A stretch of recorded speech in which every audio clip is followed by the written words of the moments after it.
વાલા વિદ્યાર્થી મિત્રો,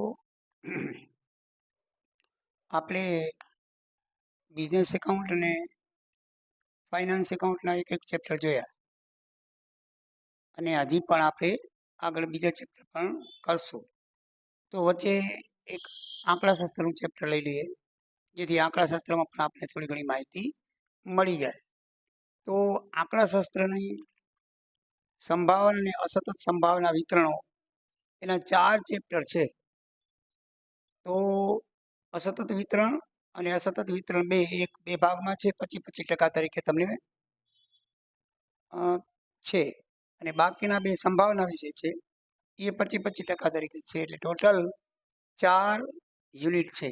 4 યુનિટની અંદર આપણે આજે પહેલું યુનિટ સંભાવના ચાલુ કરી રહ્યા છીએ. તો સંભાવના પહેલા કોને કહેવાય એ આપણને ખબર હોવી જોઈએ, અને એ ખબર જ છે. આપણે 8મા ધોરણથી સંભાવના વિશે ભણતા આવ્યા છીએ, એટલે સંભાવના વિશે તમને કાંઈ અજાણતા જેવું લાગશે નહીં. અત્યારે જો આપણે કોલેજની દ્રષ્ટિએ જોઈએ તો સંભાવનાની વ્યાખ્યા આમ તો કોઈ અનિશ્ચિતતાને સંખ્યાત્મક રીતે રજૂ કરવી. અનિશ્ચિતતા કોઈ બનાવ, કોઈ ઘટના બને, એ બનાવને આપણે સંખ્યાત્મક રીતે રજૂ કરવાની એ ઘટનાને આપણે સંભાવના કહી શકીએ. પણ આંકડાશાસ્ત્રની દ્રષ્ટિએ આ એક વ્યાખ્યા આપી છે. આ વ્યાખ્યા છે એ આમ તો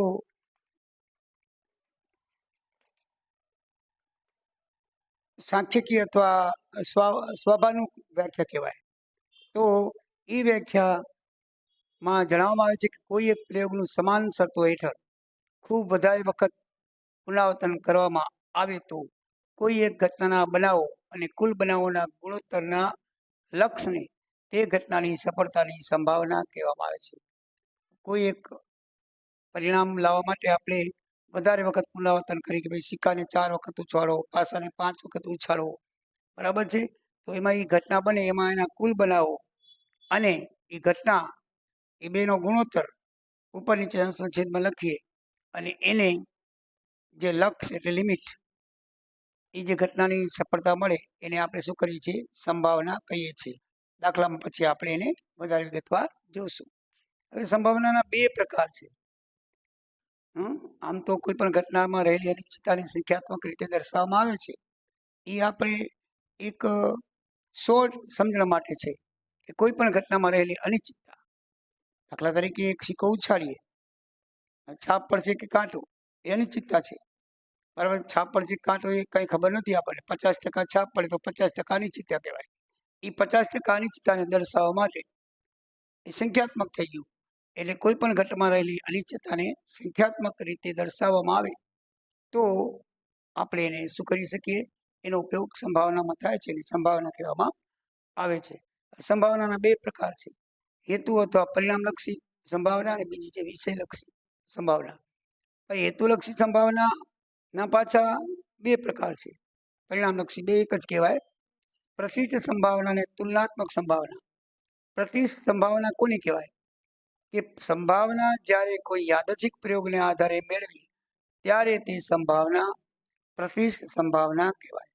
કોઈ યાદચ્છિક કોઈ એકમ લઈએ આપણે, તો એના દ્વારા આપણે જે પ્રયોગ કરીએ, બરાબર છે, તો તેવી સંભાવનાને શું કહેવામાં આવે છે? પ્રશિષ્ટ સંભાવના કહેવામાં આવે છે. જો આપણે કોઈ યાદચ્છિક પ્રયોગને આધારે સંભાવના મેળવતા હોઈએ તો તે પ્રશિષ્ટ સંભાવના છે, બરાબર. પહેલા આપણે વ્યાખ્યા સમજી લઈએ, પછી એનું ઉદાહરણ સાથે હું તમને સમજાવું. બીજી સંભાવના, એનો પ્રકાર છે બીજો તુલનાત્મક સંભાવના. તો જે સંભાવના માહિતી કે આવૃત્તિ વિતરણ દ્વારા મેળવી તેવી સંભાવનાને તુલનાત્મક સંભાવના કહેવાય. દાખલા તરીકે આપણે ક્યાંય એની માહિતી મળે, દાખલા તરીકે નગરપાલિકા ગ્રામ પંચાયતમાં જઈએ તો લોકોના એજ્યુકેશન વિશે અથવા લોકોની કૌટુંબિક માહિતી વિશે જે કંઈ આપણને માહિતી મળે તે તૈયાર માહિતી આપણે લીધેલી કહેવાય, બરાબર છે. એટલે એમ કે છે કે એની અંદર કોઈ માહિતી અથવા આવૃત્તિ વિતરણ આપણને કોઈ મળી જાય, આપણે આવૃત્તિ વિતરણ વિશે જાણીએ છીએ એવું જ આવૃત્તિ વિતરણ મળી જાય અને એના દ્વારા આપણે જે સંભાવના મેળવી, એટલે પોતે આપણે જાતે ન જઈએ, જાતે નથી જતા, પણ કોઈકની માહિતી ઉપરથી આપણે સંભાવનાની તુલના કરીએ, બરાબર છે, તો એવી સંભાવનાને તુલનાત્મક સંભાવના કહેવામાં આવે છે, બરાબર, એવી સંભાવના. અને જો જાતે કરીએ, પોતાની જાતમાંથી આવે, જો કોઈ એક વ્યક્તિની ઘટના બનવા વિશે માન્યતા દર્શાવે, કોઈ એક વ્યક્તિની ઘટના બનવા વિશે એવી માન્યતા દર્શાવે, દાખલા તરીકે હું ક્રિકેટ રમવા જાઉં છું, અથવા હું ક્રિકેટ રમીશ, અથવા તો હું કોઈ વ્યક્તિ ક્રિકેટ રમવા જાય, કોઈ વ્યક્તિ પિક્ચર જોવા જાય, તો એની સંભાવના કેટલી?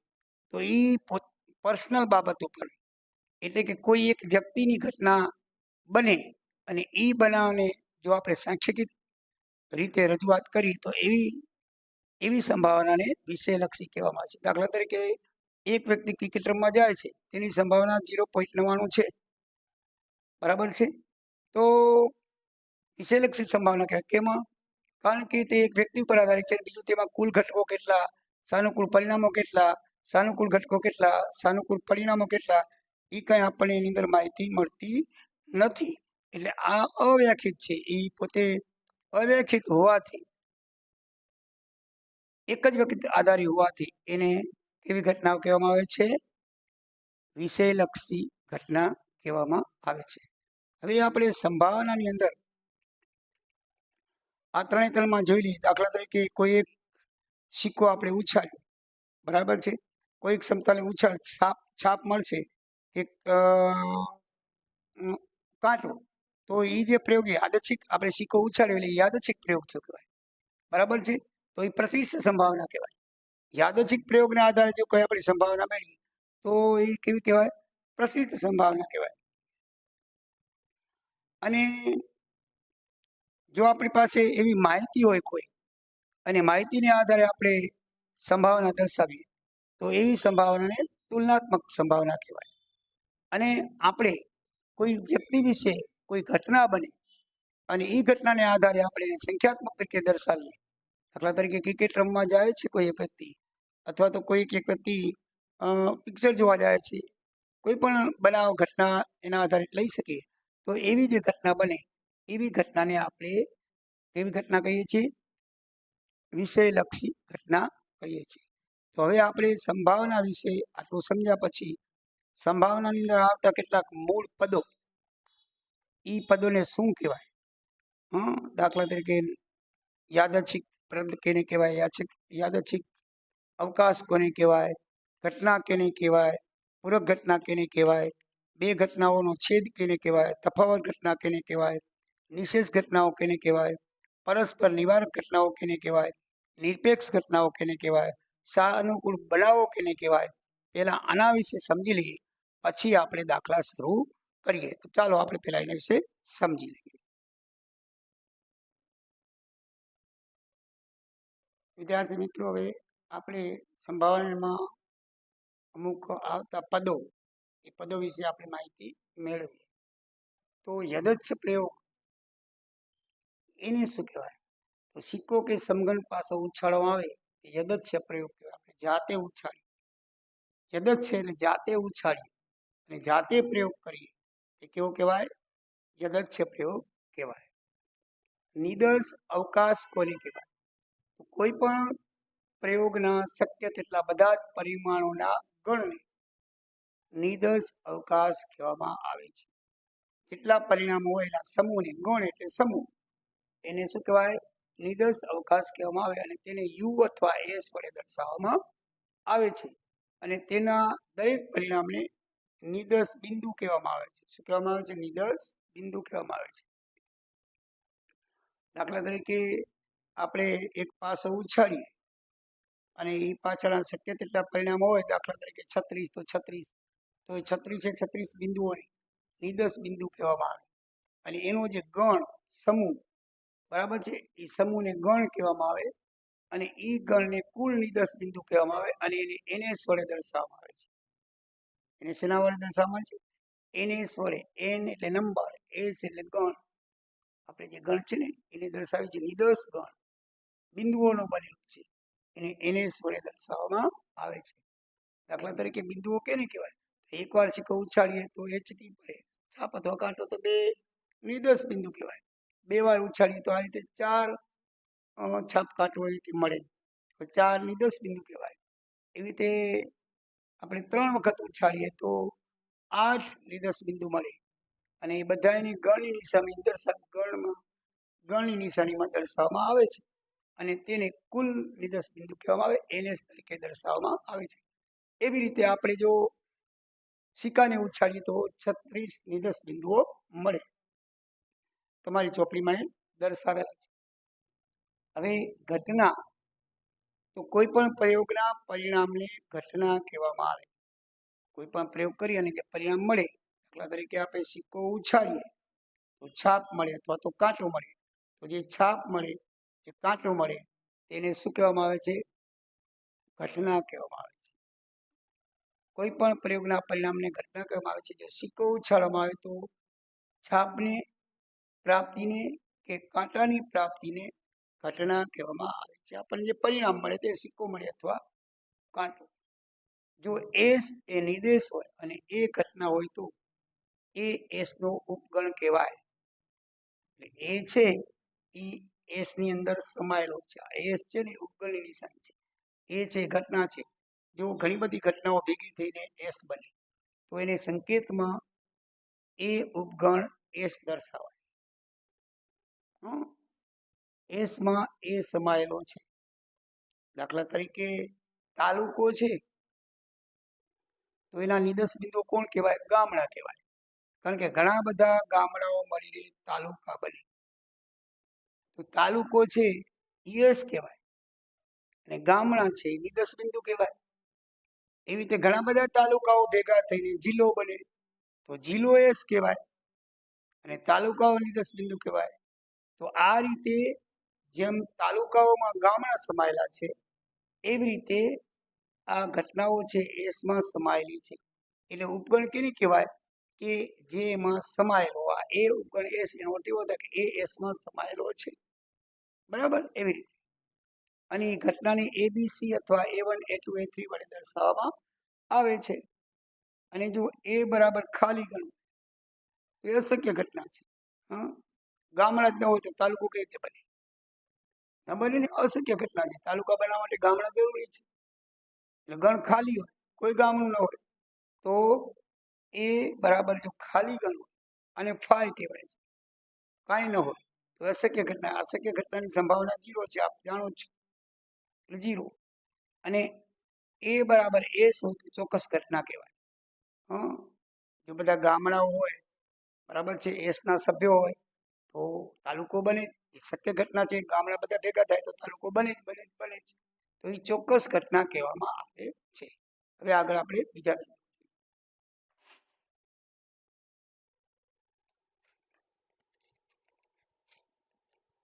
તો વિદ્યાર્થી મિત્રો, પૂરક ઘટના કેને કહેવાય તે આપણે જોઈએ. આ પૂરક ઘટનાની આકૃતિ છે. નિર્દેશ અવકાશ, આ યુ છે, આ ચોરસ જે બનાવ્યું છે યુ છે, નિર્દેશ અવકાશ કહેવાય. એને ચોરસની ઉપર હંમેશા યુ અંદર કે ઉપર લખવામાં આવે છે. તો નિર્દેશ અવકાશમાં ઘટના એની પ્રાપ્તિ માટે અનુકૂળ હોય તે સિવાયના બધા જ નિર્દેશ બિંદુના ગણને પૂરક ઘટના કહેવાય છે.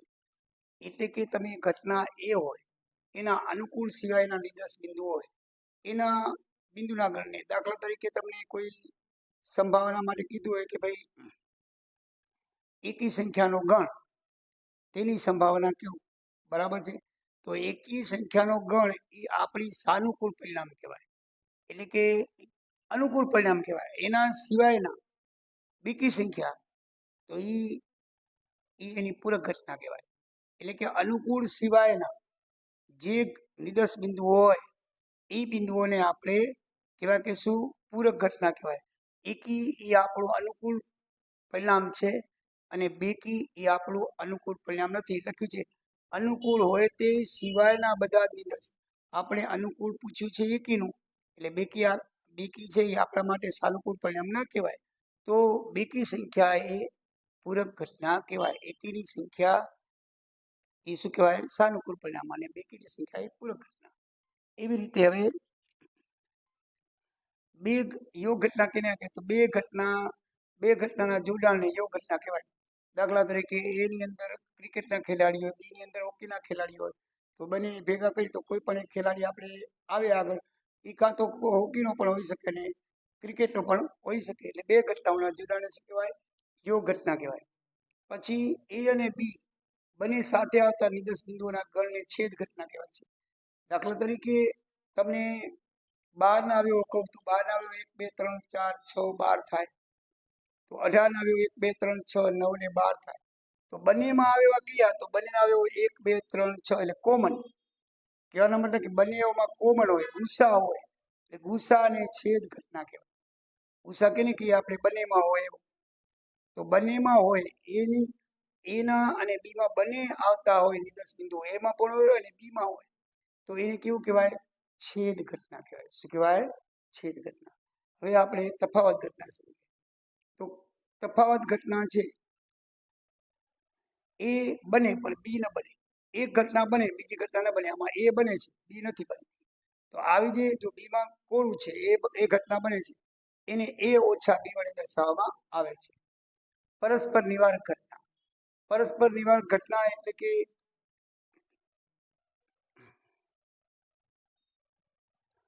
બંને ઘટનાઓ છે, જો કોઈ પણ ઘટના કોઈ પણ પ્રયોગમાં બનતી શકે તમામ ઘટનાઓને ધ્યાનમાં લેવામાં આવે તો તે ઘટના નિશેષ ઘટના કહેવામાં આવે. પરસ્પર ઘટના, સોરી, પરસ્પર ઘટના આપણે કહીએ છીએ. તો પરસ્પર ઘટના કેને કહેવાય? તો ઘટના એ અને બી એ બંનેના છેદની, તો એ પણ ન બને, બી પણ ન બને.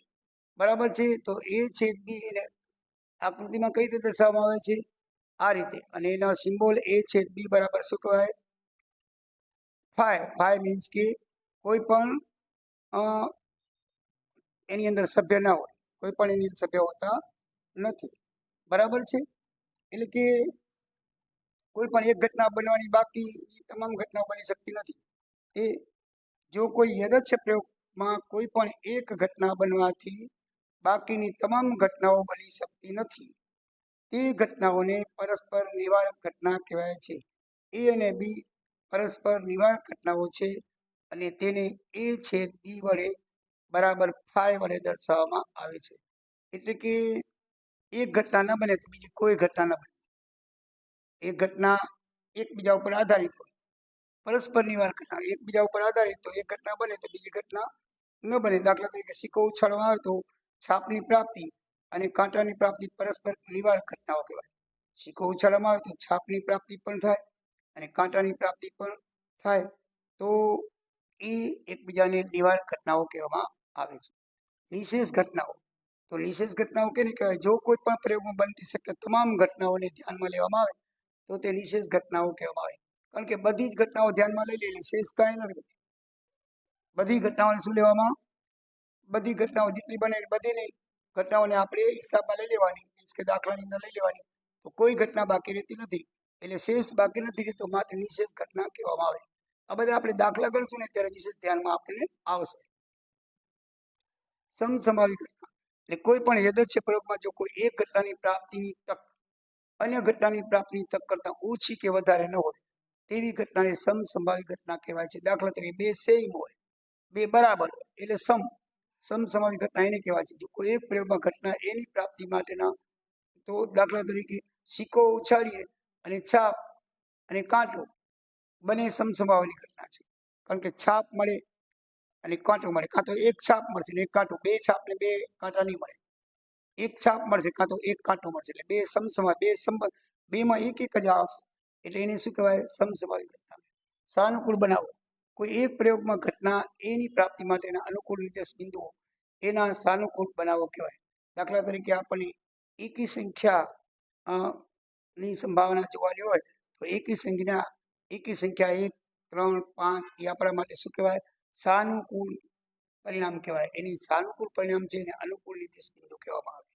એટલે કે આપણે દાખલાની અંદર જે પૂછ્યું હોય એ જે પરિણામો એ આપણા સાનુકૂળ પરિણામ કહેવાય, અને બાકીના બધા અનુકૂળ ન હોય તેવા પરિણામ કહેવાય, પૂરક ઘટનામાં આવે. તો આ રીતે આપણે આ બધી શબ્દો છે એ બધાનો ઉપયોગ દાખલામાં કરવાનો છે, અને આપણે દાખલા જોઈશું. હજી પણ એક ઘટના અને એનું સૂત્ર છે એ આપણે જોઈ લઈને પછી દાખલાની શરૂઆત કરીએ. વાલા વિદ્યાર્થી મિત્રો, છેલ્લે નિરપેક્ષ ઘટના જોઈ લઈએ. કોઈ એક ઘટનાની પ્રાપ્તિ બીજી અન્ય ઘટના પર આધારિત ન હોય તેવી ઘટનાને શું કહેવાય છે? નિરપેક્ષ ઘટના. દાખલા તરીકે સિક્કો ઉછાળવામાં આવે તો 2 વખત છાપ મળે અથવા 2 વખત કાંટો મળે. એટલે એક વખત છાપ મળે એટલે બીજી વખત કાંટો મળે એવી કોઈ સંભાવના નથી. એટલે એક ઘટના ઉપર બીજી ઘટના કોઈ આધારિત નથી. એ એક વખત છાપ મળે તો બીજી વખત છાપ મળે ખરી, ન પણ મળે અને કાંટો પણ મળે. એટલે કહેવાનો મતલબ એ છે કે એક ઘટના ઉપર બીજી ઘટના આધારિત નથી. આવા બનાવોને શું કહેવાય? નિરપેક્ષ ઘટના બનાવવાનો કહેવાય. હવે સંભાવનાની જે વ્યાખ્યા છે એને આપણે સૂત્રની અંદર કેવી રીતે પરિણામ કરી શકીએ? જો કોઈ એક યદચ્છ પ્રયોગના સમસંભાવી નિશેષ અને પરસ્પર નિવર્ત બનાવોને આપણે n તરીકે માનીએ તો અને તેના જે બનાવ બને એને m તરીકે માનીએ તો એ ગુણોત્તરને m/n લખાય. અને એ ઘટનાનું નામ આપણે હંમેશા ઘટનાને PA તરીકે દર્શાવીએ છીએ. તો PA બરાબર શું થાય? ઘટના એને સાનુકૂળ પરિણામો. એટલે આપણે કોઈ પણ સંભાવના શોધવી હોય, અસંભાવનાને PA તરીકે દર્શાવે છે. ઘટના એને સાનુકૂળ પરિણામો કે એટલે કે એકી હોય, આપણે ઘટના દર્શાવવાની હોય તો એકી સંખ્યા એ આપણે સાનુકૂળ પરિણામ કહેવાય. અને કેટલા સુધી દર્શાવવાની છે? 1 થી 10 સુધી, 20 સુધી. જે 15, 20 જેનું ટોટલ આવે એ ઘટનાના કુલ પરિણામો કહેવાય. અને એ હંમેશા 0 અને 1, એ 0 અને 1 ની વચ્ચે જ આવે છે. કેના વચ્ચે આવે છે? 0 અને 1 ની વચ્ચે જ આવે છે. પરિણામો 0 અથવા 0 અને 1 ની વચ્ચે હોય છે. 0 અથવા આ જે પરિણામ દર્શાવ્યું નીચે લીટું કરેલું છે ને એટલે 1 ગણવાનો. અહીંયા પણ નીચે કરેલું છે ને એટલે આ 0 ગણવાનો અને 1 પણ ગણવાનો. જો આ લીટું ન હોય ને લેસ ધેનમાં તો 0 નહીં ગણવાનો આવે. પણ આ લીટું સાથે હોય ને એટલે સમજી લેવાનું કે એ આંકડો આપણે ગણવાનો છે. એટલે 0 કે 1 ની વચ્ચે હંમેશા સંભાવનાનું પરિણામ આવે. કોઈ દિવસ માઇનસ ના આવે અને 1 થી વધારે પણ ના આવે. એટલે કોઈ ઘટનાની સંભાવના 0 અને 1 ની વચ્ચે હોય. હવે PA બરાબર 0 થાય તો ઘટના હંમેશા અશક્ય કહેવાય અને PA બરાબર 1 થાય તો ઘટના હંમેશા ચોક્કસ બને. એ આપણે જાણીએ છીએ. બરાબર છે. બીજું કે ઘટનાની નિષ્ફળતાની સંભાવનાને આપણે PA ડેશ તરીકે દર્શાવીએ, ઘટના નહીં. જેને સૂત્ર તરીકે નીચે લખવો તો PA વત્તા PA ડેશ બરાબર 1 થાય. એટલે સફળ ઘટના વત્તા નિષ્ફળ ઘટના બરાબર 1 થાય. આટલું તમે બરાબર ધ્યાન રાખજો. તો વાલા વિદ્યાર્થી મિત્રો, જે આપણે બધું સમજવાનું હતું થિયરિકલ તરીકે સમજી લીધું છે. હવે નેક્સ્ટ વિડીયોમાં આપણે બધાએ દાખલા કરશું. જય સિયારામ, જય દ્વારિકાધીશ.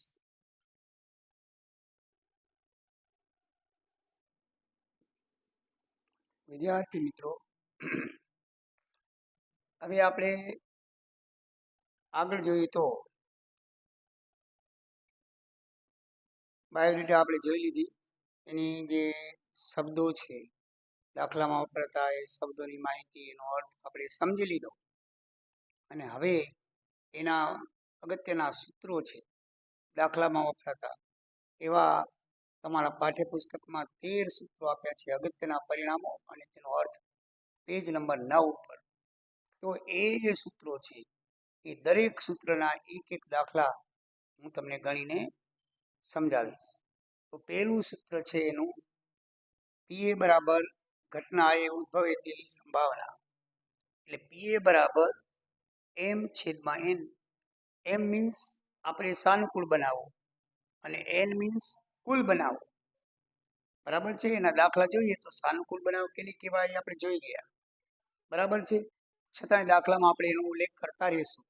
તો એના દાખલા છે આપણે તમને હું સમજાવતો હોઉં. પહેલો દાખલો છે એક્ઝામ્પલનો છે. એક પેટીમાં 4 સફેદ અને 3 કાળા દડા છે. તેમાંથી સફેદ દડા લેવાની સંભાવના શોધો. તો આપણે પહેલા જોવું પડે કે કુલ બનાવો કેટલા. કુલ એટલે 4 ને 3 7. કુલ દડા કેટલા? તો કુલ દડા છે 3 વત્તા 4 બરાબર 7. એટલે કે કુલ બનાવો n બરાબર 7 થાય. કેટલા થાય? 7. હવે એમાં આપણે શોધવાનું શું છે? આપણે કયા દડા લેવાના છે? તો સફેદ દડા લેવાની સંભાવના છે. આપણે સંભાવના કોની શોધવાની છે? તો એના સાનુકૂળ પરિણામ કેટલા? તો એ સફેદ દડા કેટલા છે? તો 4. તો સફેદ દડા માટે સાનુકૂળ બનાવો કેટલા થાય? 4 થાય. કુલ બનાવો 4 ને 3 7.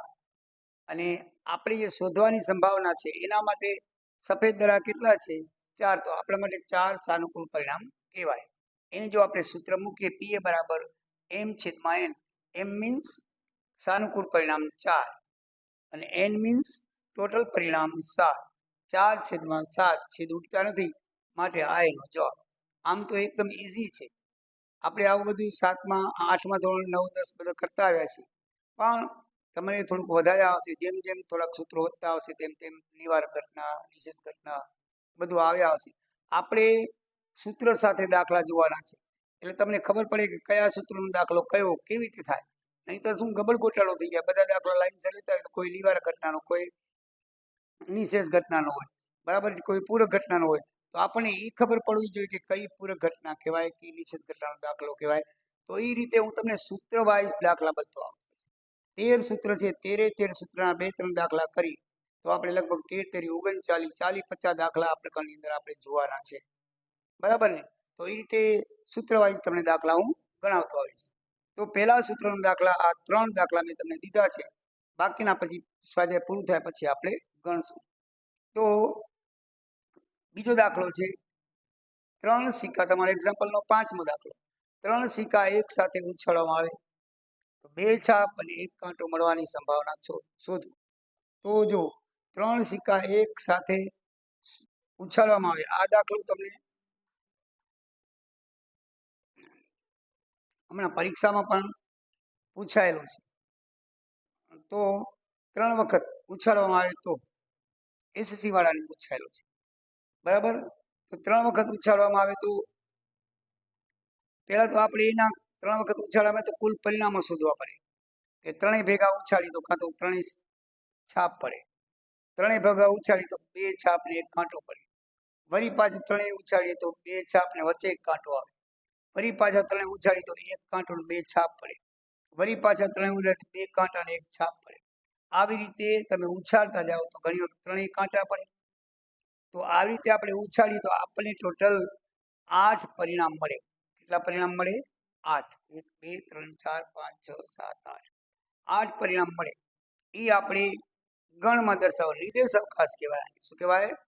નિર્દેશ અવકાશ એટલે કે મળેલા બિંદુઓનો ગણ. આપણે 3 સિક્કા યાદચ્છિક રીતે ઉછાળ્યા, જાતે ઉછાળ્યા. યાદચ્છિક એટલે આપણે સમજી ગયા કાલે. યાદચ્છિક રીતે ઉછાળ્યા તો એને ઉછાળતા મળેલા નિર્દેશ બિંદુ, આ બધા નિર્દેશ બિંદુ કહેવાય. કેટલા મળ્યા? તો આપણને 8 મળ્યા. તો એને ગણની અંદર દર્શાવાય, નિર્દેશ અવકાશને એસ તરીકે દર્શાવાય છે. તો 8 બિંદુ મળ્યા.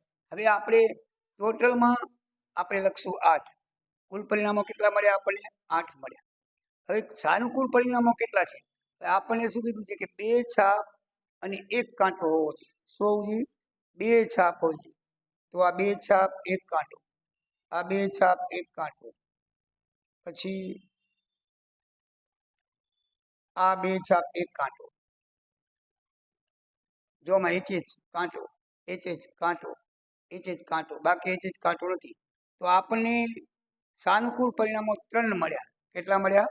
3. જો આ 1 2 3 આ બધામાં 2 છાપ ને 1 કાંટો છે. બાકી આ બધામાં એમ નથી. કોઈમાં 2 કાંટા 1 છાપ ને એવી રીતે છે. તો આ 3 જ 8માંથી 3 પરિણામ એવા છે કે જે આપણને સાનુકૂળ છે. બરાબર છે? જે આપણે લેવાના છે. તો સાનુકૂળ પરિણામો m બરાબર 3 અને કુલ પરિણામો 8. તો એને આપણે સૂત્ર મૂકી દો PA બરાબર m/n બરાબર 3/8 જવાબ આવે. સમજી ગયા ને તમે? આ રીતે થાય. હવે વિભાગ બી નો દાખલા નંબર 5 તમારો સ્વાધ્યાયનો દાખલો છે. 52 પત્તાની જોડમાં એક પત્તું યાદચ્છિક રીતે લેવામાં આવે તો એક જ પત્તું લેવાનું છે. બરાબર? હવે એ ફૂલીનું હોય તો તમને ખબર છે કે જે પત્તા નહીં રમતા હોય એને જરાક તકલીફ થશે, પણ આમ પત્તાનો ખ્યાલ હોવો જોઈએ કે આપણે ટોટલ પત્તા 52 હોય, એમાં 26 લાલ કલરના અને 26 કાળા કલરના હોય. લાલ કલરમાં 2 ભાગ, લાલ અને ચોખટ. કાળા કલરમાં 2 ભાગ, ફૂલી અને કાળી. બરાબર છે? તો એવા 4 ભાગમાં વહેંચાયેલા હોય છે. એક એક કલર 2 ના લાલ અને કાળા હોય છે, પણ ભાગ એના 4: કાળીનું, ફૂલીનું, લાલનું, ચોખટનું. આમાં આપણને ફૂલીનું હોવાની સંભાવના કહે છે. તો ફૂલીનું હોવાની સંભાવના પાનું કે તો ફૂલીના 13 હોય. બધા 13 જ હોય. ફૂલીના 13, કાળીના 13, ચોકટના 13, હા, લાલના 13, તો ફૂલીના 13 હોય માટે આપણને સાનુકૂળ પરિણામ કેટલા આવે? 13 આવે. ટોટલ પરિણામ કેટલા? 52. ધોલીની અંદર 52 પત્તા આવે, પત્તાની એક જોડો એની 52 પત્તા આવે, જોકર ના લેખાય, બરાબર છે. 52 પત્તા આવે તો 52 ટોટલ પરિણામ કહેવાય, અને 13 છે એ આપણે સાનુકૂળ પરિણામ કહેવાય. છેદ ઉડાડી તો એનો જવાબ 1/4 જવાબ આવે. એવી રીતે બીજો દાખલો છે. બીજો એમાં છે કે રાણી હોવાની સંભાવના. રાણી પત્તામાં રાણી કેટલી હોય? લાલ, ચોકટ, કાળી, ફૂલી, 4 રાણી હોય. કેટલી રાણી હોય? 4. તો 4 રાણી એ આપણી સાનુકૂળ પરિણામ થશે. તો સાનુકૂળ પરિણામ 4 અને ટોટલ પરિણામ 52. તો 4/52 આવે, એમ છેદમાં n એટલે 4/52 કરીએ, છેદ ઉડાડીએ તો 1/13 આવે. તો આનો જવાબ 1/13 આવે. હવે એમ કે છે કે ફૂલીની રાણી હોય એવી સંભાવના, તો આખા પત્તામાં ફૂલીની રાણી એક જ હોય. તો આપણે સાનુકૂળ પરિણામ કેટલું? 1. સાનુકૂળ પરિણામ એટલે m બરાબર 1 અને ટોટલ પરિણામ એટલે n છેદમાં 52, 1/52 જવાબ આવે. હવે ચોથો પ્રશ્ન છે રાણી અથવા ફૂલીનું હોવાની સંભાવના. જો રાણી અથવા ફૂલી એટલે ફૂલીના 13 પત્તા, ધ્યાન રાખજો, બરાબર. રાણી અથવા ફૂલી, તો 13 પત્તામાં ફૂલીની રાણી આવી ગઈ પાછી, હા. રાણી અથવા ઓમ રાણી 4 હોય. ઓમ રાણી કેટલી હોય? 4. પણ ફૂલીના 13 પત્તા ગણીએ એમાં ફૂલીની રાણી આવી જાય એટલે 13 પત્તા બાકીની 3 રાણી લાલ, ચોકટ અને કાળીની, તો એ 3 રાણી ને 13 ને 3 16 થાય. આપણા સાનુકૂળ પરિણામ કેટલા થાય? 16. સમજી લીધું ને? બરાબર. કાળી ફૂલીના 13, ફૂલીના 13માં ફૂલીની રાણી આવી ગઈ, આમાં આપણે રાણી લખવાની હશે, 4 રાણી થાય, પણ 13 પત્તામાં ફૂલી રાણી આવી ગઈ, બાકીના 3 રાણી રહી, તો 13 ને 3 16, એટલે સાનુકૂળ પરિણામ બરાબર 13 ને 3 16 થાય. એટલે m બરાબર શું થાય? 16. ટોટલ 52 પત્તા હોય તો ટોટલ n બરાબર 52. તો m છેદમાં n ઇઝ ઇક્વલ ટુ 16/52. એને ઉડાડી દઈએ તો 4 ચોકુ 16 અને 13 ચોકુ 52, 4/13 સંભાવના જવાબ આવે. તો આ રીતે પહેલા સૂત્રના આપણે 4 દાખલા લીધા. પહેલું પરિણામ શું છે? એ બરાબર m છેદમાં n ના દાખલાઓ આપણે લીધા. m બરાબર જે સાનુકૂળ પરિણામ કહેવાય અને n બરાબર કુલ બનાવ કહેવાય. હવે આપણે બીજા સૂત્રના લઈએ.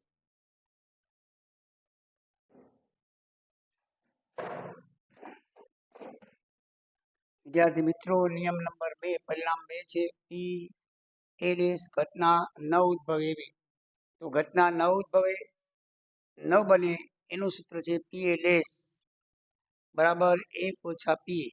એ સૂત્રની અંદર અપનાવવાથી આપણે એ કરી શકીએ. તો એક દાખલો છે, એક વસ્તુ 2 ભાગ એ અને બી ની બનેલી છે.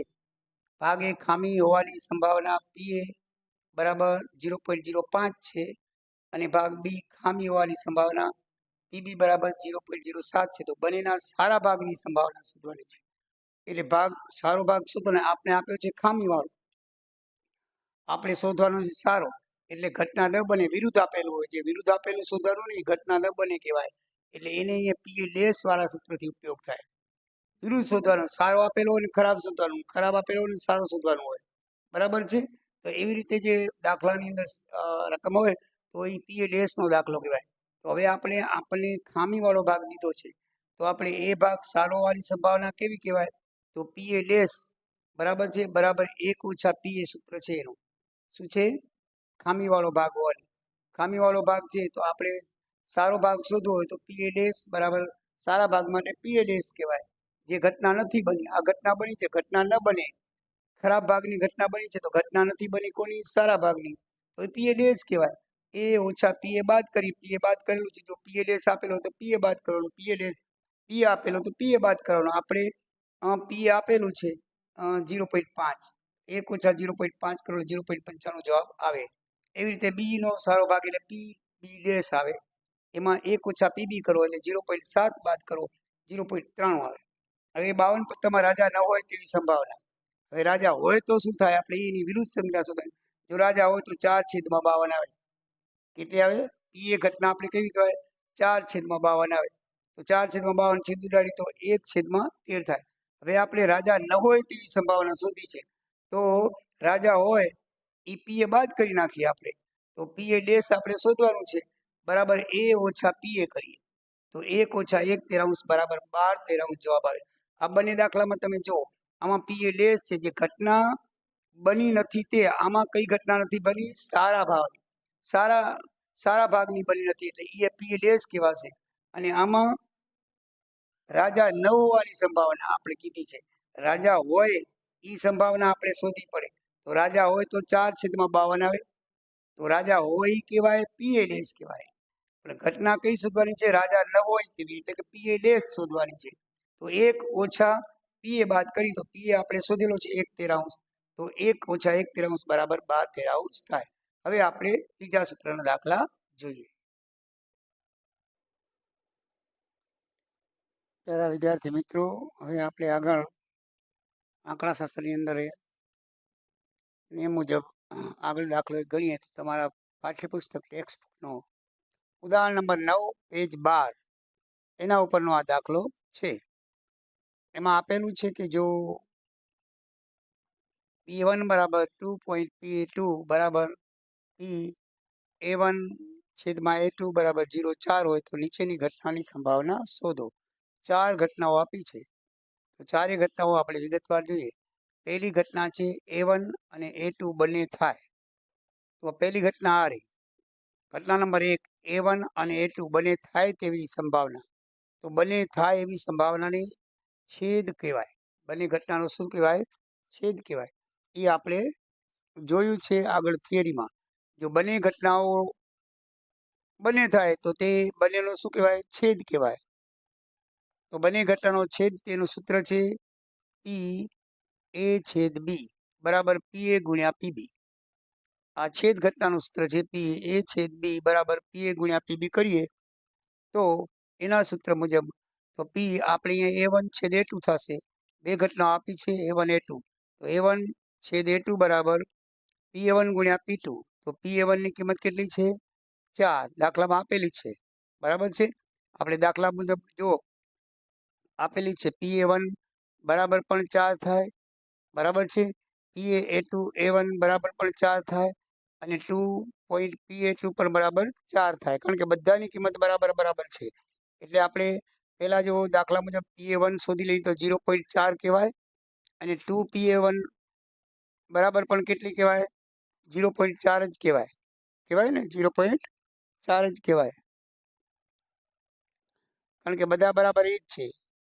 એવી રીતે હવે PA2 બરાબર શોધવું હોય તો શું કરાય?